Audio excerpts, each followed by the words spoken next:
Hello and welcome to this International Atherosclerosis Society webinar on inflammation and cardiometabolic disease. My name is Brett Mansfield. I'm an endocrinologist in Johannesburg, South Africa. And this webinar has been put together by members of the IAS Inflammation Academy. Next slide. The Inflammation Academy is a group of early career researchers and clinician scientists who have the capacity to become the next generation of key opinion leaders on the topic of inflammation in cardiometabolic disease. The inaugural cohort of the Inflammation Academy included 30 physician scientists from 25 countries across the world. Next slide. And this is a year-long program which comprises three components. Firstly, an in-person session, which provides face-to-face instruction from global faculty from IAS, and this took place in August of last year in Madrid. And then a thought leadership training and the development of long-form blog posts. These have been released on IAS's LinkedIn account and will continue to be released until July of this year. And finally, a series of 4 webinars, of which this is the third. These have been designed, developed, and led by Inflammation Academy fellows with mentorship from IAS faculty. This is the inaugural cohort of the Inflammation Academy, and this was at our meeting in Madrid in August of last year. Our agenda for today, 3 Inflammation Academy fellows will discuss 3 different topics pertaining to inflammation and cardiometabolic disease.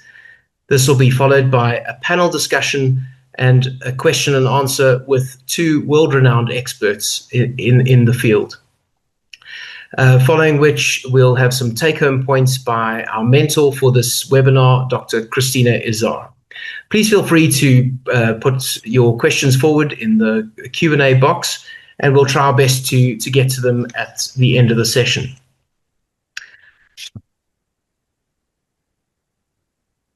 So I'll be discussing the topic of the impact of age, sex, and ethnicity on inflammation and atherosclerotic cardiovascular disease. So now a well-established cascade, the inflammation pathway starts with endothelial dysfunction, which is triggered by oxidized LDL, hemodynamic stress, or other insults. And this activates the innate immune system. Pro-inflammatory cytokines, principally interleukin-1 beta and TNF-alpha, drive monocyte recruitment into the subendothelial space, where they become lipid-laden foam cells. And these cells produce additional pro-inflammatory cytokines. Interleukin-6 is released both locally and from visceral adipose tissue and signals the liver to produce C-reactive protein. It's this chronic inflammation that destabilizes plaque, leads to plaque rupture and thrombosis, and results in the clinical events that we see as myocardial infarction, stroke, and cardiovascular death. Landmark evidence include the CANTOS trial, where canakinumab, targeting interleukin-1 beta, reduced major adverse cardiovascular events by 15%. The COLCOT and LODOCO-2 trials showed that low-dose colchicine reduced recurrent cardiovascular events by about 25% in patients with stable atherosclerosis. And then the JUPITER trial demonstrated that statins in patients with elevated CRP but normal lipids reduced events by 47%. More recently, the Women's Health Study showed that a single CRP measurement predicted cardiovascular risk over a 30-year period. Despite a number of contenders over the years, such as interleukin-6 and serum amyloid A, among others, CRP remains the biomarker of choice and has shown good predictive value in both the primary and secondary prevention settings. Next slide. And as I mentioned earlier, CRP is really the downstream biomarker of this cascade, but many of the upstream pro-inflammatory cytokines have increasingly drawn interest as potential therapeutic targets. And next slide. And indeed, a number of drugs aimed at inhibiting this cascade are in varying stages of development. And hopefully we'll see some of these enter the clinical space in the not too distant future. The risk categories for hsCRP are straightforward. A value less than 1 milligram per liter represents those at lower risk. 1 to 3 milligrams per liter, those at average or intermediate risk, and values greater than 3 are patients at highest risk.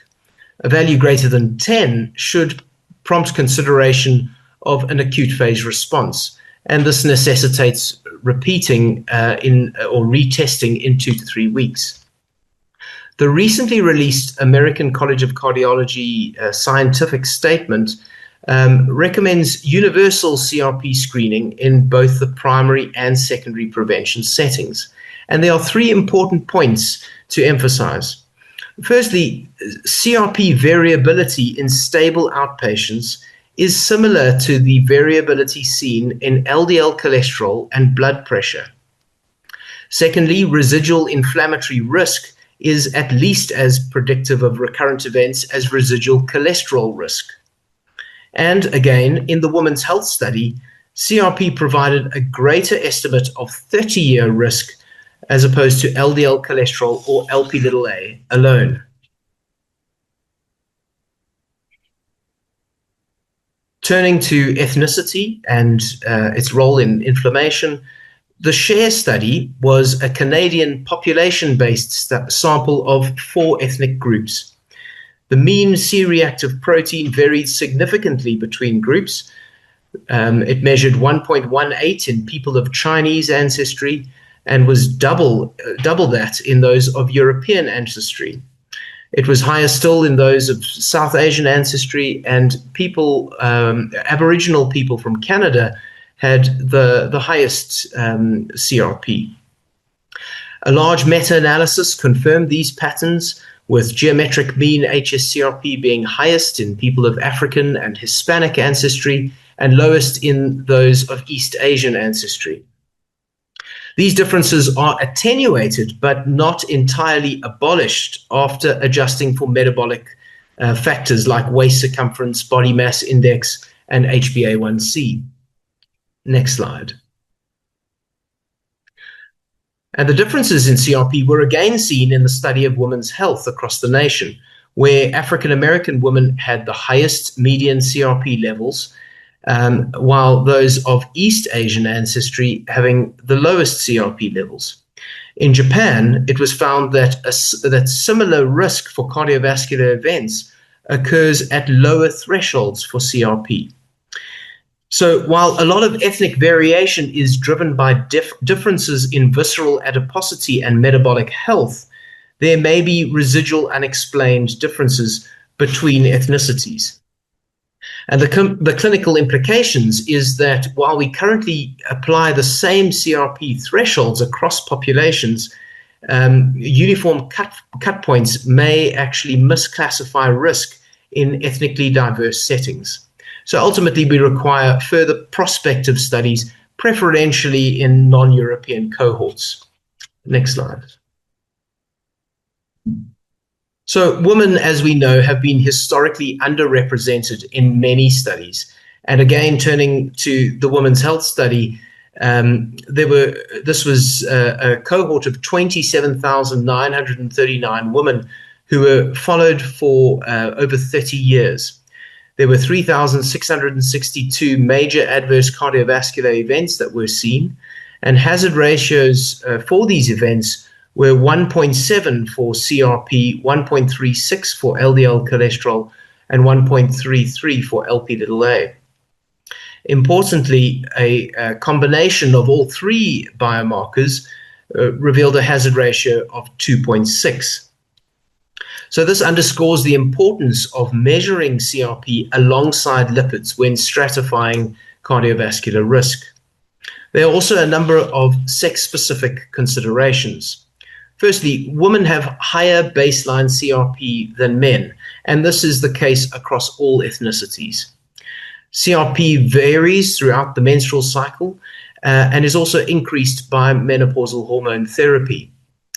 Pregnancy-related risk factors such as preeclampsia and gestational diabetes increase future cardiovascular risk via inflammatory pathways. But importantly, inflammation doesn't just begin at age 40 or 50 when many of us start measuring it. 15% of US adolescents have an elevated CRP, and this is principally driven by the obesity epidemic. The Emerging Risk Factors Collaboration meta-analysis of over 160,000 individuals without cardiovascular disease showed that for every one standard deviation increase in CRP, there was a 37% increased coronary heart disease risk, which was independent of traditional risk factors. Approximately 50% of US adults have a CRP greater than 2, and this represents a substantial public health burden. In later life and in those with established ASCVD, an analysis of 31,000 statin-treated patients showed that residual inflammatory risk carried a hazard ratio of 2.68 for cardiovascular death. Next slide. So to summarize, the clinical implications across all populations encompass 3 domains. Firstly, universal screening in both primary and secondary prevention settings is increasingly recommended. But it's important to remember that we should interpret these in the context of ethnicity and sex. Lifestyle recommendations should be applied to all patients. Importantly, the PREDIMED study showed that the Mediterranean diet reduced major adverse cardiovascular events in part through its reduction in inflammation. Regular exercise, smoking cessation, and weight management also all lower CRP. And then finally, pharmacotherapy. Statins reduce both LDL cholesterol and hsCRP independently. Low-dose colchicine has been approved for secondary prevention in stable atherosclerotic cardiovascular disease, and the interleukin-6 inhibitor trials, as well as some of the other anti-inflammatory drugs in development, are awaited. So inflammation is really the common thread that links atherosclerosis with cardiometabolic conditions. Visceral adiposity and obesity drive interleukin-6 and systemic CRP elevation. So with that, I'll turn to Ekaterina, who will take us through some of the pathophysiology and the clinical implications thereof. Hello, everyone, and thank you so much for that kind introduction, Brett. I'm truly delighted to be here today as a member of the Inflammation Academy. Please change the slide. Today we are looking beyond the scale. While BMI has long been our clinical shorthand, it fails to capture the biological reality of a sick fat. We are going to explore how adipose tissue functions as an active endocrine organ and how, when pushed to its limits, it becomes the primary engine for systemic inflammation and cardiometabolic catastrophe. Please next. Healthy adipose tissue expansion occurs via hyperplasia, making more cells. However, in chronic caloric excess, we see pathological hypertrophy. As these adipocytes swell, they physically outpace their blood supply. This creates zones of local hypoxia.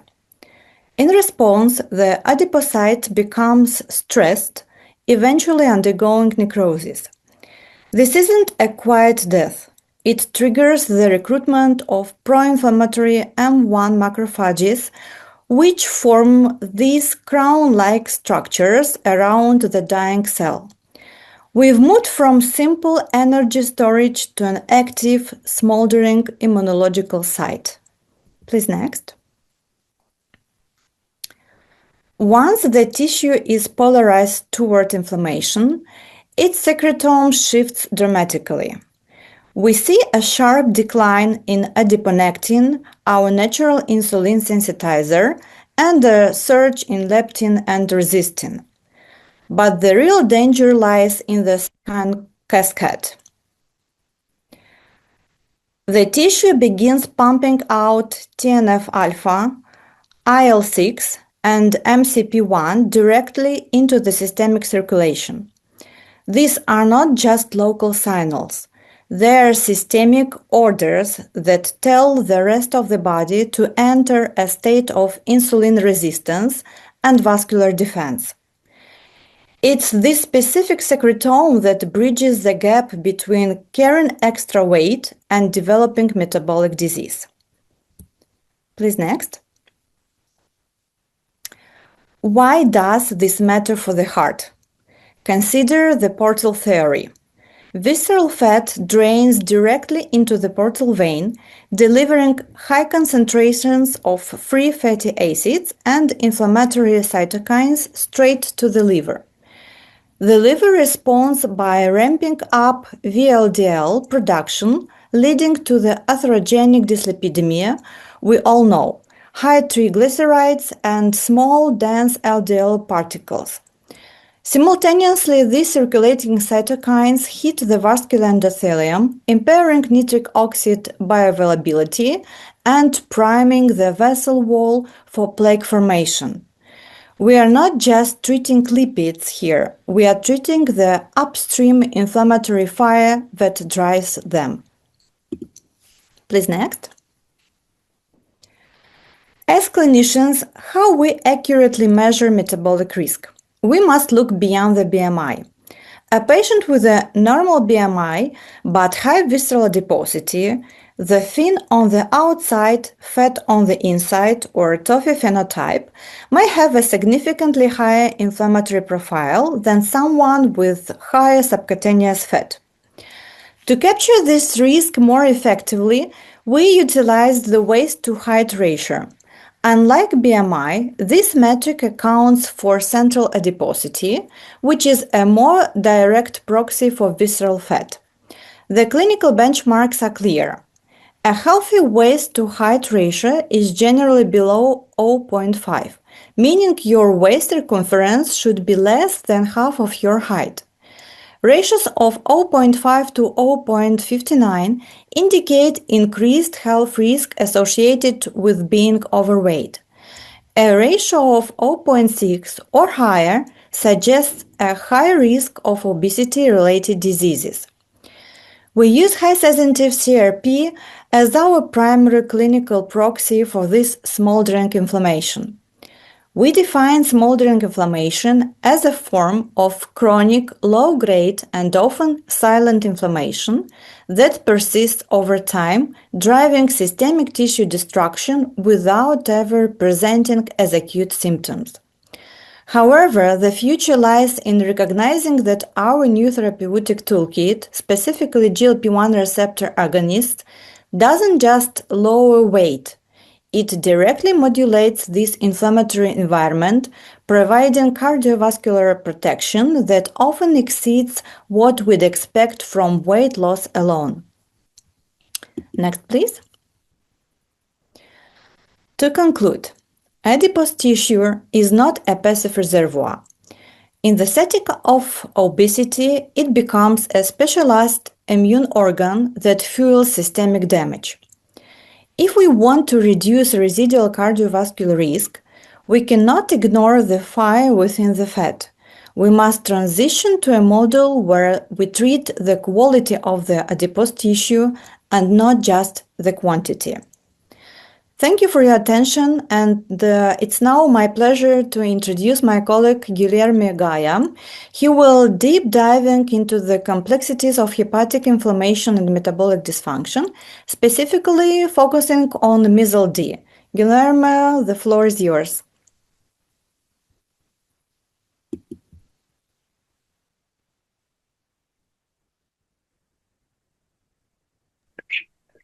Thank you, Ekaterina, for the kind introduction. I'm Guilherme. I'm a cardiologist from Brazil, and I'm here to walk us through metabolic dysfunction associated steatotic liver disease, MES-LD.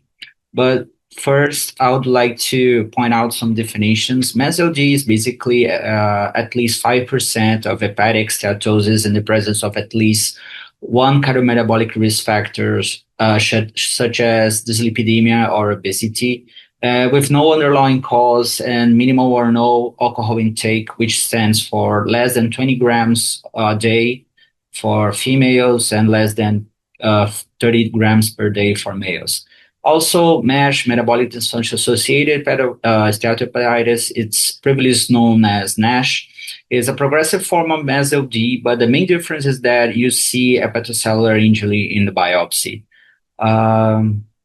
Moreover, there's MET-LD when it's the metabolic dysfunction and alcohol-associated liver disease, and when the patient has steatosis, hepatic steatosis, one metabolic risk factor, and there's moderate alcohol consumption, standing for 20 to 50 grams per day for females, 30 to 60 grams per day for males.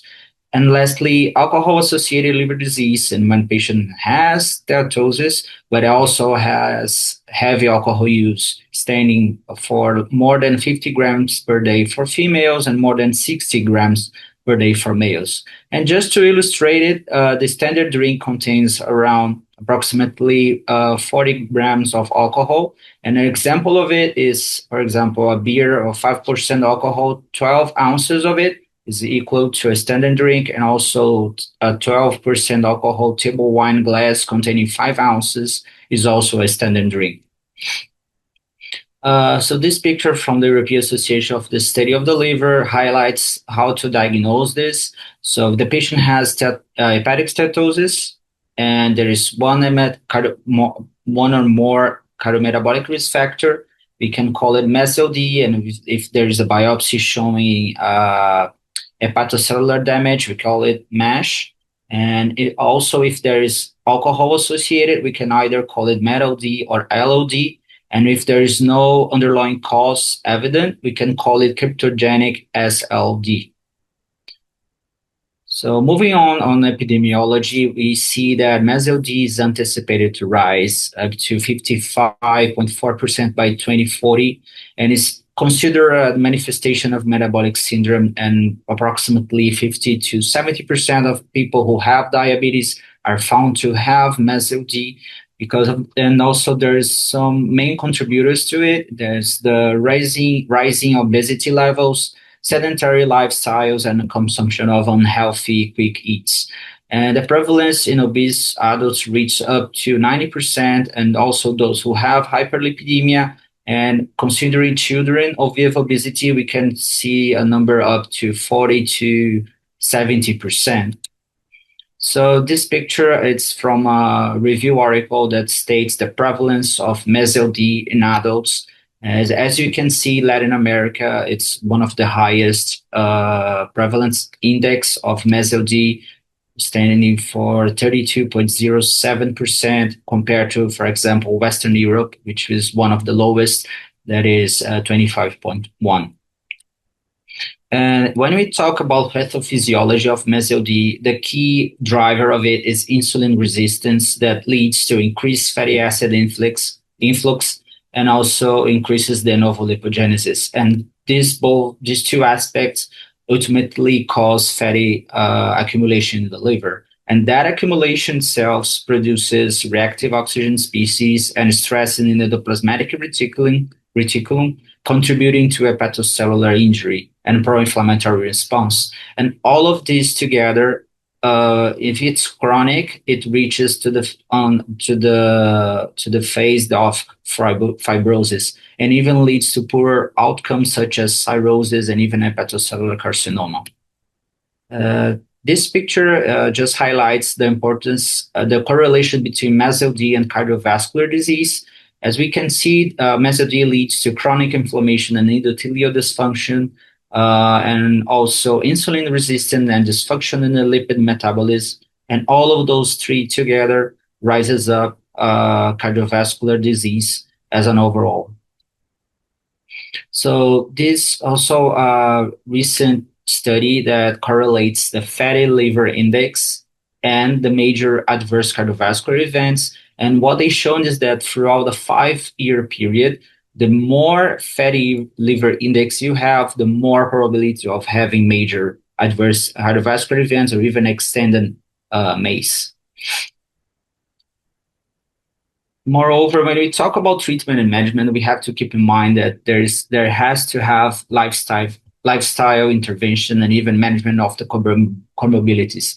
And the cornerstone therapy for it, when we talk about non-pharmacological treatment, it's weight loss through dietary changes and even regular physical activity. And when we talk about pharmacological treatment, you have to keep in mind that we have to use insulin sensitizers such as metformin or even pioglitazone that improves insulin resistance and even liver function in some patients. GLP-1 receptor agonist is one of the main drugs that is being used nowadays because demonstrated not only reduce liver fat, but also assist in weight loss, and also statins, which not only treats dyslipidemia, but also reduce liver fat and improve overall liver health in MESOD patients. And vitamin E is known to be used as an antioxidant, but it has shown more benefit in adolescents and even children. So this is from the European study of the liver. That's a summary of the prevention and treatment for MESOD. Basically, for prevention of MESOD and even hepatocellular carcinoma, we have to keep in mind that we have to prevent obesity. We have to have healthy diet, regular physical activity, and avoid most, if possible, smoking and alcohol. And if the patient has MESOD, we have to keep in mind that weight loss goals it actually is a treatment, and it ranges for 3 to 70%, and it has shown to have its benefits through steatotic reduction and even fibrosis reduction. And recommendation for everyone who has MESOD is that the diet quality, you have to use the Mediterranean diet, physical activity for the goal of at least 150 minutes per week, or if it's moderate, or even 75% minute per week, or vigorous intensity physical activity. And one of the most important facts is it has to have a multidisciplinary care with this patient. And talking about pharmacological treatment itself, we have to look for the comorbidities and treat them. For instance, type 2 diabetes, we can use either GLP-1 receptor agonist or even coagonist, SGLT2 inhibitors, metformin and insulin. And also when we talk about dyslipidemia, we have to use statins. Obesity, we can use either GLP-1 receptor agonist or coagonist, and even bariatric interventions in some cases. And if the patient has like a more advanced situation with MESOD, we can even consider liver transplantation. So the take-home points about that is that the newly proposed MESOD definition is the first step characterizing the cardiovascular liver metabolic health, because MESOD and cardiovascular disease have important implications in both morbidity and premature mortality, and we must consider the diagnosis of MESOD as one of the cardiovascular risk enhancing factors, and also must keep in mind that multidisciplinary efforts is essential for a better outcome in those patients.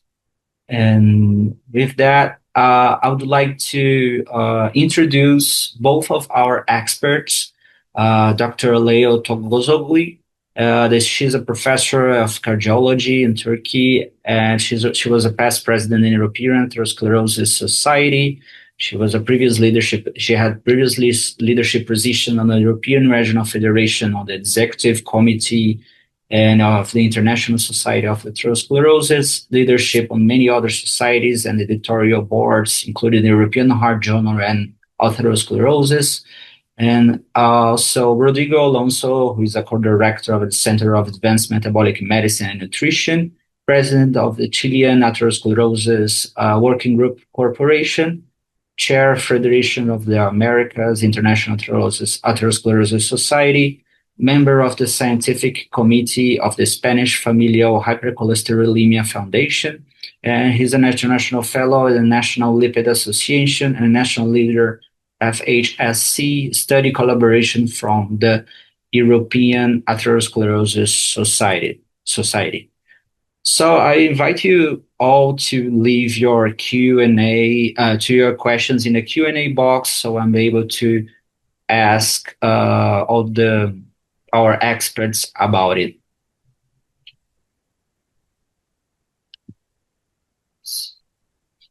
So, Rodrigo and Lale, I'm gonna be the one who was gonna ask this first, because while I was studying, I was so curious about it. But for example, considering the close interplay between obesity, diabetes, and even MASLD, how does this systematic inflammation act as a common driver in the progression of this condition and their association with cardiovascular risk?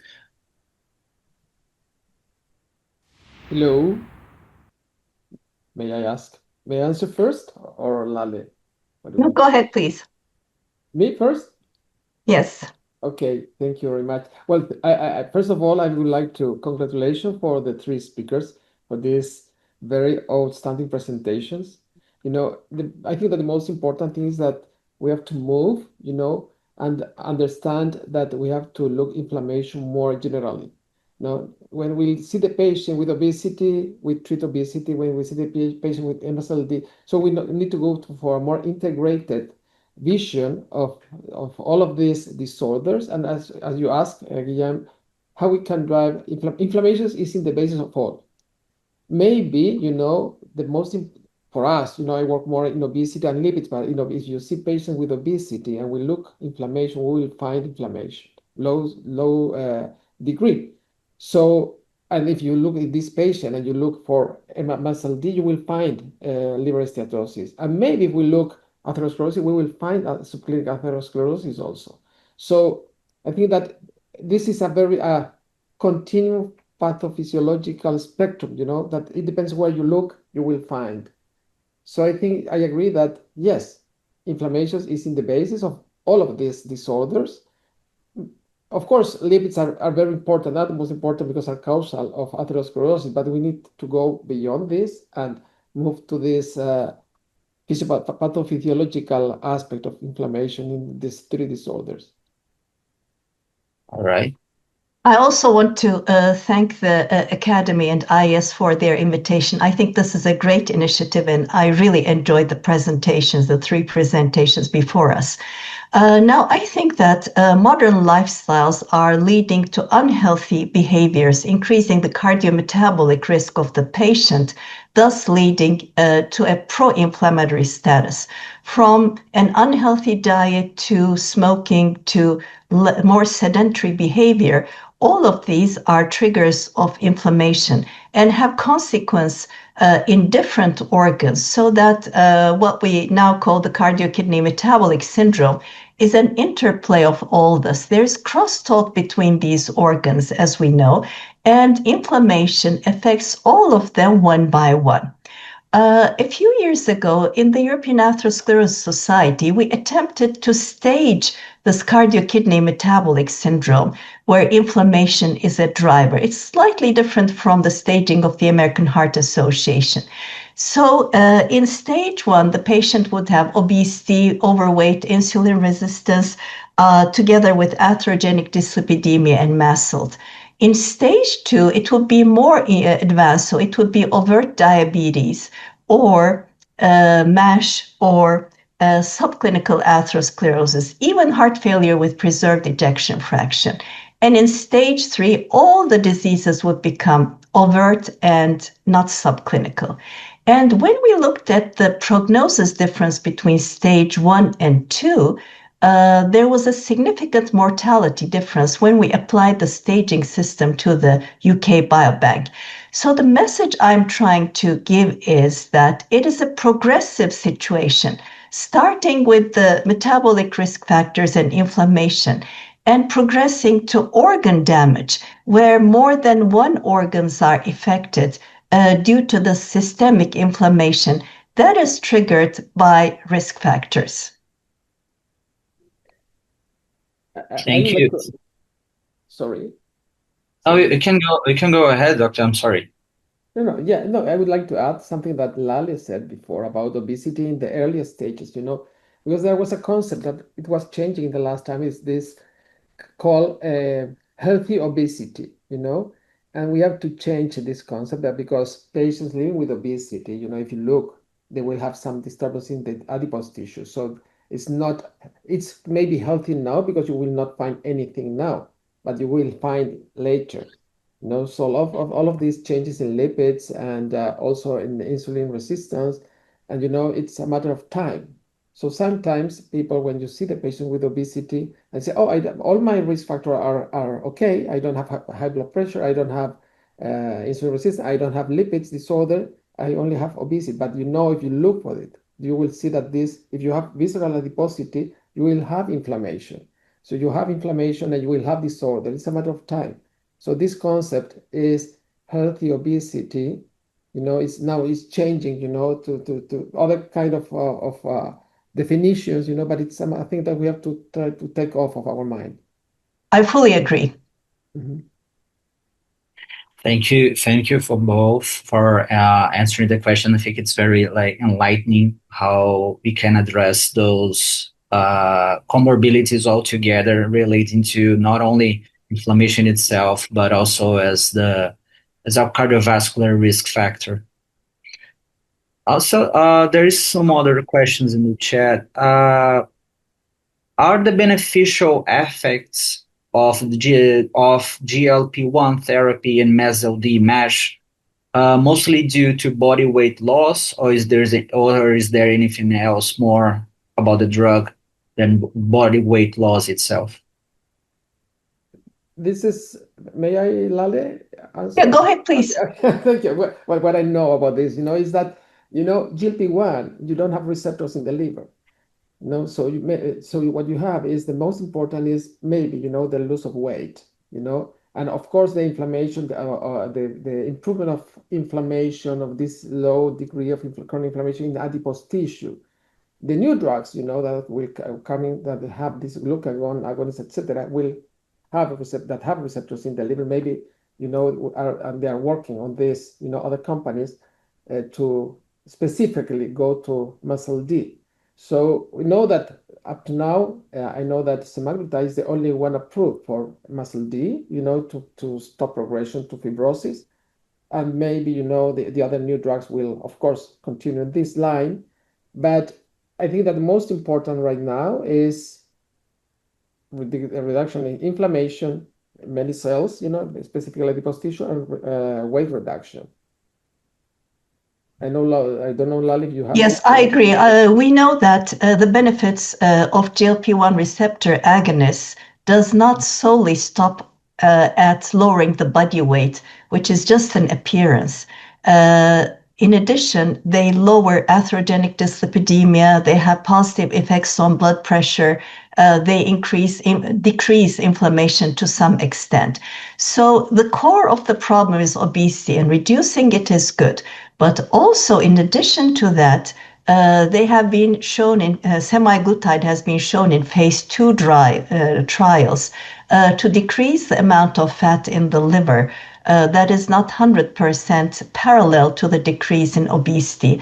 And of course, in the ESSENCE trial, decreased cardiovascular events in patients with MASH. So we can say that, of course, it reduces obesity, but it does have independent effects both on the atherosclerotic vascular wall as well as the liver, which are beneficial. Yeah. That was interesting in the SELECT trial, that the analysis, the SELECT was in patients living with obesity with cardiovascular disease, and the reduction of 20% of MACE, was independent of the weight reduction. So people who lose more or less weight, than 5%, and they also have benefits. So that is what Lale said, that there are other mechanisms, maybe inflammation, because the CRP also is reduced in this group of patients. So meaning that they have something in inflammation, that it's independent of the effect on weight reduction. that makes this very interesting, these drugs, for our patients. Yeah, and GLP-1 receptor agonist nowadays is a well-known drug to reduce. Of course, it reduces obesity, but as a reduction in MACE, it's pretty well established, and it's a great drug to reduce those cardiovascular events, right? As well as kidney events. Yeah, as well as kidney events. So they improve, symptoms in heart failure with preserved ejection fraction. They improve kidney function, so they have many mechanisms. But maybe inflammation is, it's linking all of this. If you improve the adipose tissue and you reduce inflammation locally, then you have this spread, the information to all other organs. So at the end, it's beneficial.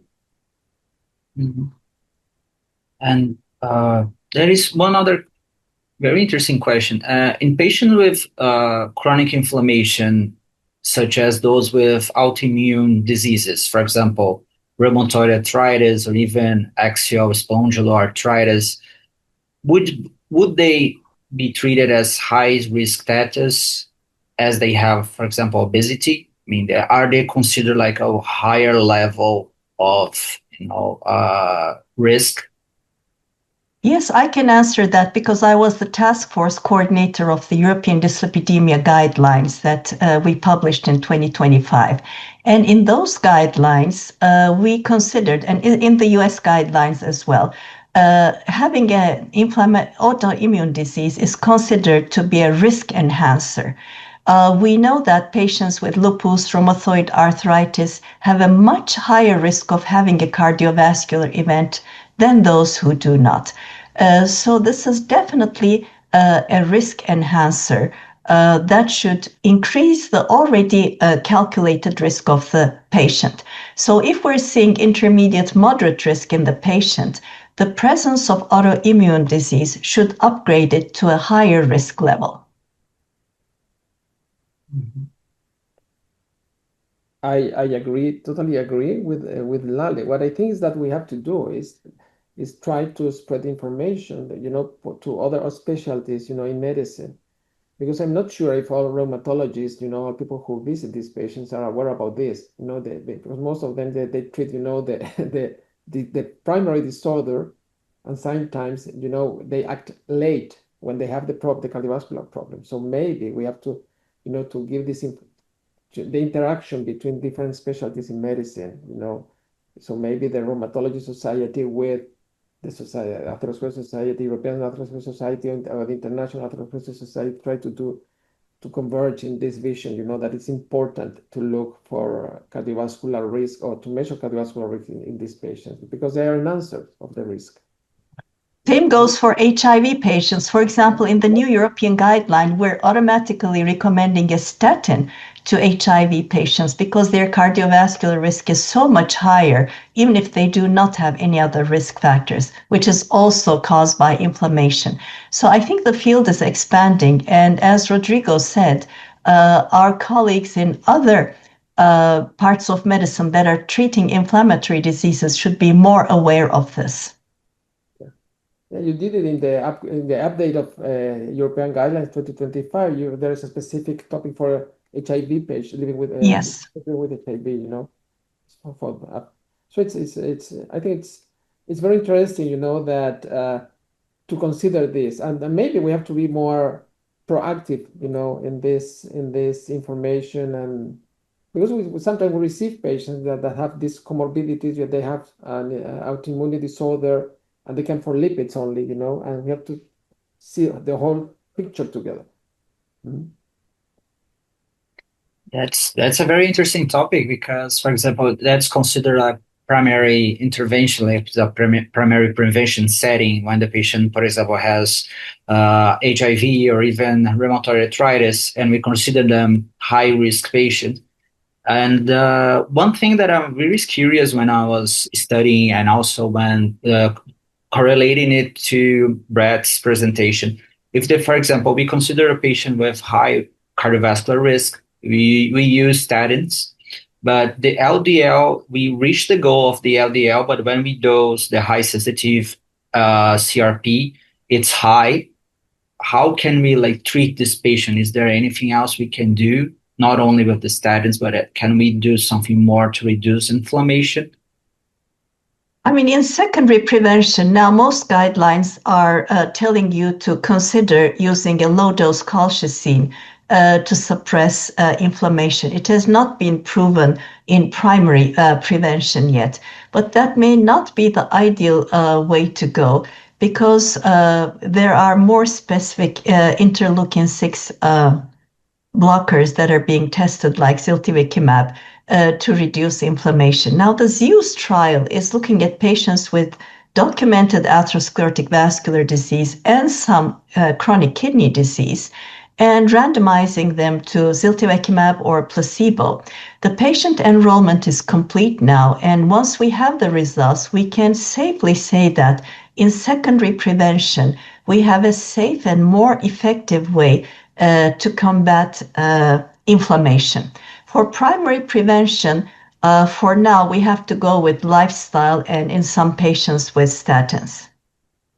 Maybe if we can add something is to try to reduce more LDL in primary prevention, you know. Yes. If you consider we have now data from with evolocumab in primary prevention, you know that the high risk patient with atherosclerosis, but not event, if you reduce more LDL will be better also.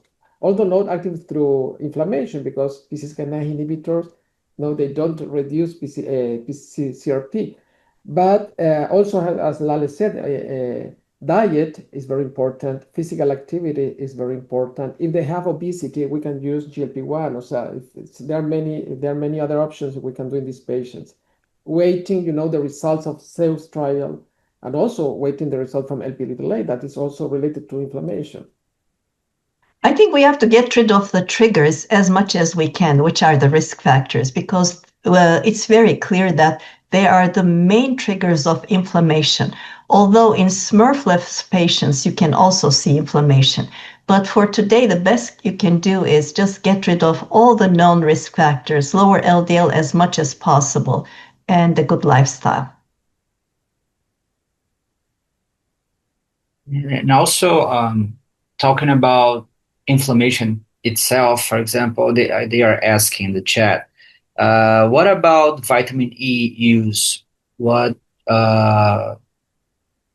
is the real world data results about it? I mean, can we use it? Or I read it in the European guideline. It says it's more used as an antioxidant related to like children and adolescents. And what do you guys think about vitamin E use? In the European guidelines, we specifically recommend not using any supplements because none have been effectively demonstrated to reduce cardiovascular events. Some are even hazardous because, you know, with some vitamins, colon cancer has been shown to be increased. For omega-3, except for icosapent in high doses, there's no evidence.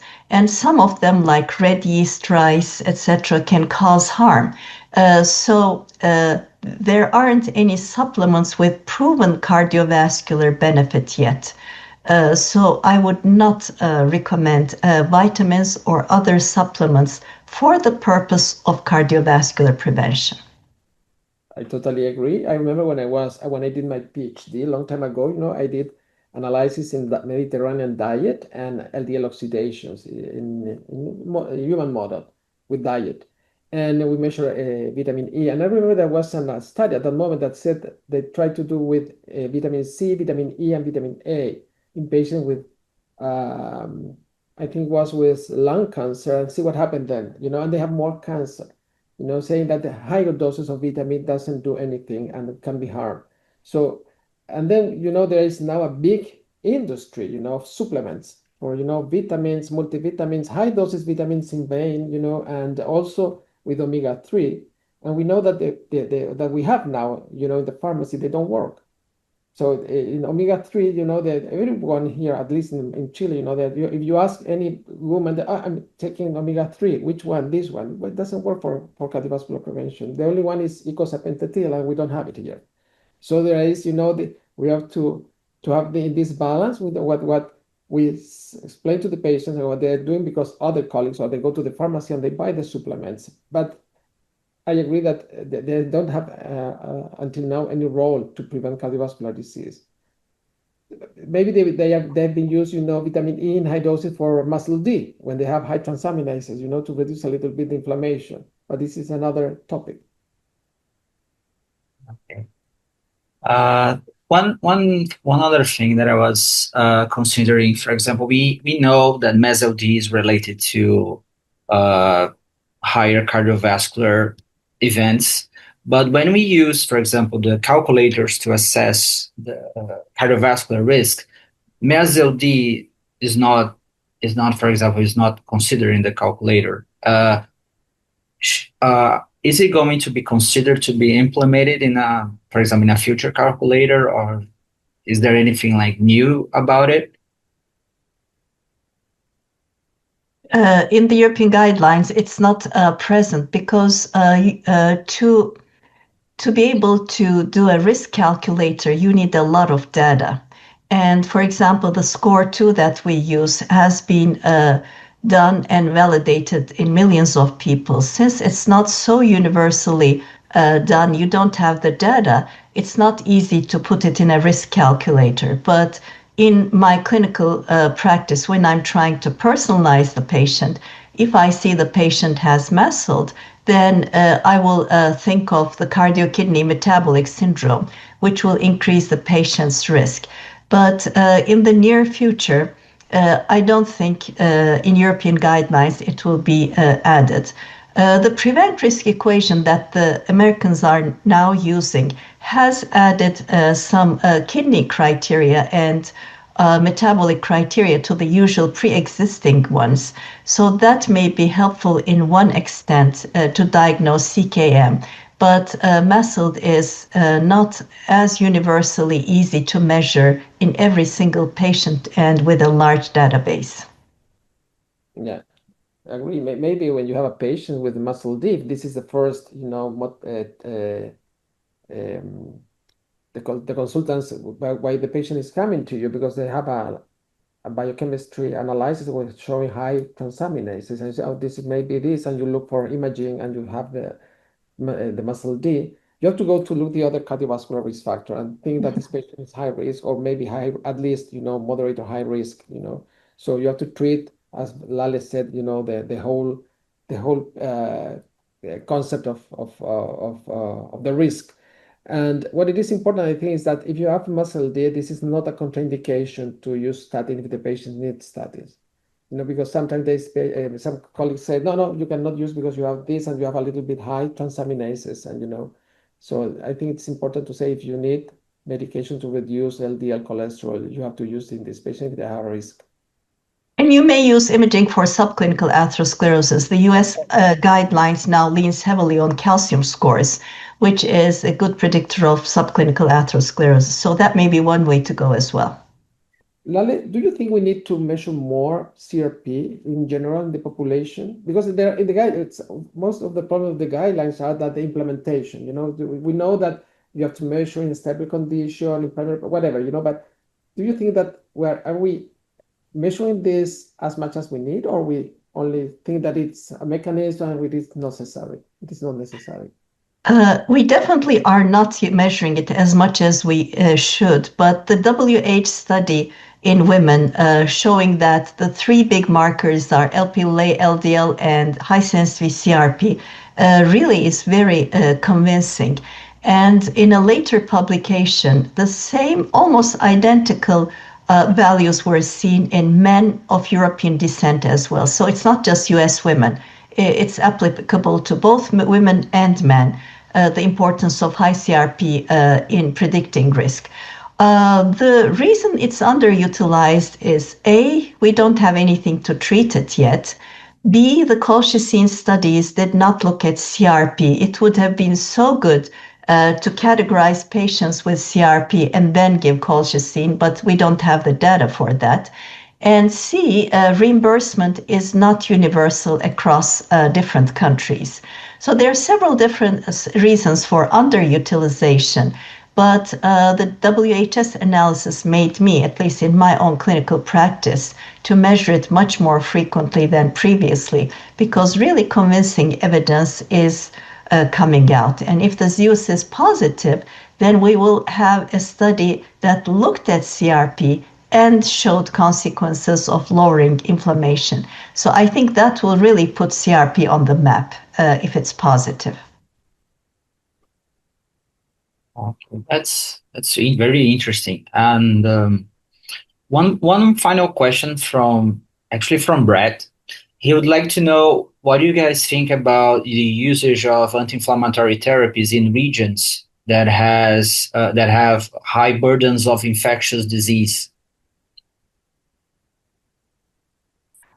It all depends on the level of high sensitivity CRP. Now, for the ZEUS trial, we had to screen for tuberculosis or other diseases. But when there's an infectious disease, the CRP will be way higher than 3, so it'll be above 10, which should prompt you to look for infectious diseases. When we were screening patients for the ZEUS trial in my country, we always were on high alert if the patient had CRP above 10. Even if the patient was asymptomatic, we would look for it and usually find an occult urinary infection or something, or a tuberculosis which was suppressed or something. So if the CRP is not extremely high, I would be still confident in using the anti-inflammatory agents. Plus, we're seeing so far that very specific targeted anti-inflammatory therapies are generally safer than, for example, steroids. In the trial, we had one patient with herpes zoster, and we stopped the drug for 1 month. But when we restarted the drug, the anti-inflammatory medication, it didn't come back. So I think we will have safer targeted anti-inflammatories. But if the CRP is really high, I would really use caution against it. Mm-hmm. I agree. Okay, thank you for answering all the questions. It was so enlightening to know more about this topic. And I would like to invite Dr. Christina for the take-home points. And Dr. Christina, please, the floor is yours. Thank you, Guilherme. Can you hear me? Yes. Okay. Well, I would like to sincerely thank all the presenters, Brett, Ekaterina, Guilherme, and our keynote speakers, Professor Lale and Rodrigo Alonso, who I admired for many years, for the amazing presentations and discussions. Thanks for the opportunity to develop the IAS Inflammation Academy program and to collaborate with such outstanding young fellows in these presentations. It has been a true honor to be involved in mentoring such bright and promising minds. I am also deeply grateful to Michelle and Professor Libby for their vision and initiative in making this possible. Now, my take-home messages. This would be, well, we saw here that inflammation is the silent link connecting obesity, diabetes, MASLD, and also chronic kidney disease and many other diseases, to cardiovascular disease, to cardiovascular outcomes. Recognizing and targeting this silent fire is essential to improving prevention strategies and long-term outcomes in cardiometabolic health. Here we discuss not only these 3 comorbidities, but also other morbidities such as autoimmune diseases in which the underlying factor is inflammation, current approach focusing on lifestyle modifications, therapies targeting lipids, obesity, all comorbidities, and soon we'll have specific anti-inflammatory drugs targeting IL-6 ligand, the ziltivekimab that was previously discussed in this presentation. Another opportunity to tackle low-grade inflammation in the context of cardiometabolic diseases, including cardiovascular and kidney disease. Well, before we conclude, Guilherme, please put the slide with the QR code, and I would like to ask the audience to scan the QR code on your screen to access the evaluation form. Your feedback is very important, is invaluable to us. I'll give you a moment to scan the QR code, and then I will conclude with the invitation for the International Symposium on Atherosclerosis.